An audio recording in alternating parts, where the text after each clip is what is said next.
तो बोलता है संख्या का 35% या मान लो संख्या का 35% अपने 50% से कम है। तो दूगो बात, एगो संख्या का 35% हो गया और संख्या का 50%, ये दोनों में कौन ज्यादा होगा, 35% ज्यादा होगा कि 50%? तो 50%। तो बोलता है संख्या का 35% अपने संख्या 50% से कम है। कितना कम है? 12। तो ये दोनों का अंतर कितना है? 12। तो यहाँ अंतर कितना हो गया तुम्हारा? 15% बराबर 12। तो 1% बराबर 12/15। इसलिए 100% संख्या अपने आप में क्या परसेंट होता है? 100% है ना। तो 100% बराबर कितना हो गया तुम्हारा? 12/15 गुना में 100। हल करो कितना होगा? 3 चौका 12 और 3 पचे 15, क्या मतलब है? 20। तो उस संख्या क्या होगा? 20 चौका 80। तो संख्या होगा 80। संख्या क्या हो जाएगा? 80 हो जाएगा। वही तो हमको 80 निकाल लिए, है कि ना। यहाँ एक संख्या का 35% अपने 50% से 12 कम है। तो x भी मान सकते थे, है कि ना। तो x मानते तो फिर लिखते क्या? x का 50% और घटाओ x का 35% बराबर कितना हो जाता? 12। और अंत में x का हल करने पर क्या आ जाता तुम्हारा? 80 आ जाता। नहीं तो हम दोनों परसेंट में था तो क्या, संख्या को मान लिए 100 और दोनों को हल करने पर कितना हो गया तुम्हारा? फिर भी 100% बराबर 80 हो गया। चलो उसके बाद 42 नंबर देखो। 142 नंबर, 142 नंबर देखेगा।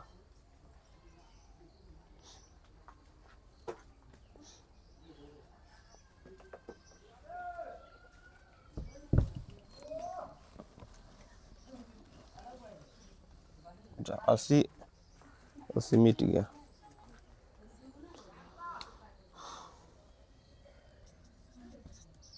एक 142 नंबर क्वेश्चन देखेगा। बोलता है यदि एक संख्या का 25% को, देखो 142 नंबर क्वेश्चन देखो, प्रश्न पहले पढ़ लेते हैं। बोलता है यदि एक संख्या के 25% को दूसरी संख्या में घटाया जाए तो दूसरी संख्या के 5/6 प्राप्त होता है। तो पहले दूसरी संख्या देखो, यहाँ भी दो संख्या नहीं दिले है। तो पहला संख्या को क्या मान लो? a मान लो और दूसरा संख्या को b मान लो। पहला संख्या को a और दूसरा संख्या को b, तो मान लिए। अब बोलता है कि यदि एक संख्या का 25% दूसरी संख्या में से घटाया जाए, तो दूसरी संख्या क्या है? b। b में से घटाओ क्या? पहली संख्या का 25% घटा दिए। बोलता है कि एक संख्या का 25%, तो ए पहला संख्या माना था, ए का 25% दूसरी संख्या में से घटा है, तो घटाने पर तो दूसरी संख्या ये जो घटाने पर किसके बराबर आता है? दूसरी संख्या। तो दूसरी संख्या बी का कितना? 5/6 गुना आता है। तो ये दोनों आपस में बराबर हो जाता है। तो ये बोलता है कि पहली और दूसरी संख्या का अनुपात, इसको हल करो तो a/b कितना आएगा? वही आंसर होगा। अब हल करेगा और देखो कितना आंसर आता है। अब हल करो और कितना आंसर आता है। तो हल करने पर क्या आएगा? तो हम चाहेंगे तो क्या करेंगे, यहाँ 25 चौका 100, तो ये हो गया। तो b वाला को एक तरफ लाओ, तो b तो यहाँ ही थी, b यहाँ भी, तो एक तरफ से लिख सकता है 5b/6 आ ई जाएगा तो क्या होगा? माइनस इन प्लस a/4, यही ना होगा। अगला लाइन क्या होगा? 6 लॉस हो तो 6b माइनस 5b बराबर a/4। तो अब देखो ध्यान से, ई 6b में से 5b गया था क्या? एगो b बटा में 6 आ a/4। काटेगा तो अभी एक काट लो, 2 दूना 4 और 2 तिया 6। अब क्या आंसर हो गया तुम्हारा? ए एन है तो ए ऊपर है, ध्यान दो। अब बी आएगा कहाँ? नीचे। तो a/b, एन क्या बच गया तुम्हारा? 2 ऊपर और 3 नीचे, तो 2/3। ध्यान से लिखो इसको। तो a/b क्या कितना अनुपात हो गया? 2/3। a/b कितना अनुपात हो गया? 2/3। a/b हो गया 2/3। तो ये तो पूछा था कि पहला और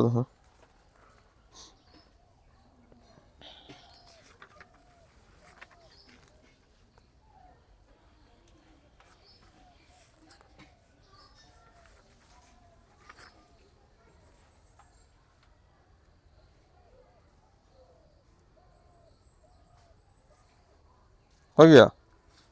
चलो आगे 143 नंबर देखो।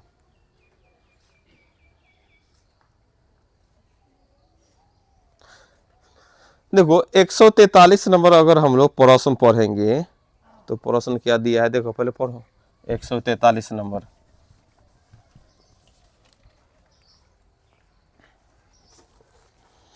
एक 143 है, एक परीक्षा में ए ने बी से 10% कम अंक प्राप्त किया। एगो परीक्षा था, ए बी से कितना कम अंक लाया, 10%।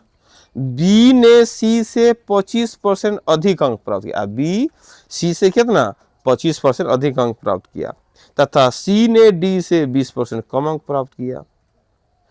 यदि ए 500 में से 360 अंक प्राप्त कर लिया, देखो परीक्षा 500 का हो रहा था, ए 500 में से क्या अंक प्राप्त कर लिया, 360, तो डी कितना अंक प्राप्त किया। देखो प्रश्न बड़ा लंबा चौड़ा है, लेकिन उसको स्टेप बाय स्टेप देखेंगे तब बन जाएगा। पहला नंबर देखो, सबसे बड़ी बात निकला कि टोटल अंक कितना था, 500। कुल अंक की बात किया जाए, परीक्षा कितना अंक का हो रहा था, 500। एक गो आदमी के बारे में मालूम है ए का अंक, भाई ए के अंक एकदम कंफर्म कर दिया कि ए 360 अंक ले ले, कितना में से, 500 में। अब बाकी बी सी डी सब परीक्षा दिया है, लेकिन उस सब का अंक हमको कंफर्म नहीं है। लेकिन अंतिम लाइन में बोल दिया कि डी कितना परसेंट अंक लाया है। तो डी पहले तो जैसे कि 500 का परीक्षा में अगर कोई 300 ले आए तो क्या परसेंट, 60%। इतना तुम लोगों के लिए बतला देते हैं कि तुम आराम से 60 और 300 बराबर 60% तू बोलेगा, तो इसमें टेंशन हो रहा है। जो 360 लाया होगा क्या परसेंट लाया होगा, हाँ 500 में 360 लाने वाला इंसान 60% अंक लाएगा, 72। अरे जितना अगर 5 से भाग कर दो, 3 से तो 60% नहीं दी है, और 60 मतलब 12 25 12, तो 60 12 72। और कोई 340 लाएगा तब कितना परसेंट, हाँ 68, बहुत बढ़िया। 40 है उसमें 5 से भाग करो, 8%, 60 68 हो गया। चलो इतना आ गया। तो हम पहला लाइन बोला है ए ने बी से कितना अंक कम प्राप्त किया है, 10% कम। तो देखो ध्यान से, अब लिखते हैं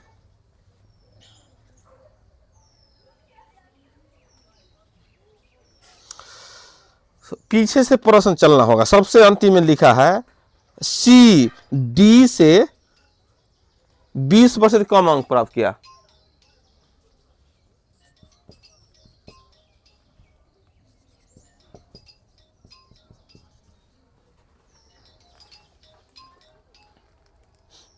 तो देखो डी का अंक क्या मान लिए, एक्स मान लिए, डी का अंक कितना मान लिए, एक्स मान लिए। क्योंकि देखो पहला लाइन से नहीं चलेंगे, ए बी से 10% अंक कम लाया है, ए का अंक दे दिया था कितना, इसको लिखने में नहीं बनेगा, तो इसलिए सबसे अंतिम में क्या लिखा हुआ है, सी ने डी से 20% कम अंक प्राप्त किया है, तो डी का अंक क्या मान लिए, एक्स। और सबसे पीछे से चलो, सबसे पीछे क्या लिखा है, सी डी से 20% कम अंक प्राप्त किया, तो मान लो कि डी का अंक एक्स है, तो एक्स मतलब सी, डी का अंक एक्स है, तो सी क्या बोल रहा है कि जितना डी है उससे हमको क्या परसेंट अंक कम आया है, 20%। तो 20% कम मतलब 80/100 लिख देंगे, इक्कर अंक हो गया। ई डी का अंक है और सी बोला कि डी के अंक से 20% कम अंक प्राप्त हुआ, तो 80/100 से गुना किया तो इक्कर अंक हो गया सी का। और पीछे चलो, अब पीछे क्या लिखा हुआ है, बी। अब देखो बी के बारे में, सी से 25% का अधिक अंक है। अब बी बोला जितना सी का अंक है ना उससे 25% ज्यादा अंक, तो 25% ज्यादा मतलब क्या लिख सकते हैं, 125/100। अब इक्कर अंक हो गया, बी का अंक हो गया। और पीछे चलो, अब क्या बोला, ए बोल रहा है बी से 10% कम, इतना बी का अंक है, बी से कितना 10% कम अंक प्राप्त किया, तो 10 अंक मतलब क्या, 90/100, इक्कर अंक हो गया ए का। ए का रियल में अंक कितना है, इतना एक्स में था, अब ए बराबर करेंगे तो जो एक्स का वैल्यू आएगा वही हमारा डी का अंक। तो हल करो, देखो 90 चौका 4 मरतबे है ना। अब देखो 25 पचे 100 और 25 चौका 100। अब काटेंगे तो 20 चौका और 20 पचे है ना, हो गया 4 से 4 और 5 से 5 है ना। तो देखो तिरछा तिरछी गुना करेंगे तो क्या होगा 400 अंक। ये 400 अंक के कर आ गया डी का, क्योंकि डी को x माने थे। अब डी को 400 अंक आ गया। अब प्रश्न बोला कि डी का अंक सिर्फ नहीं बतलाओ, प्रतिशत में अंक बतलाओ। तो प्रतिशत में अंक कितना हो गया डी का? 80%। 400 अंक ना समझ रहा है, 400 अंक लाया कितना में? 500 में, गुना में 100। तो देखो क्या करेंगे, 2 शून्य से 2 शून्य, क्या मरतबे 20। तो 20 चौका 80%। उतर उसको।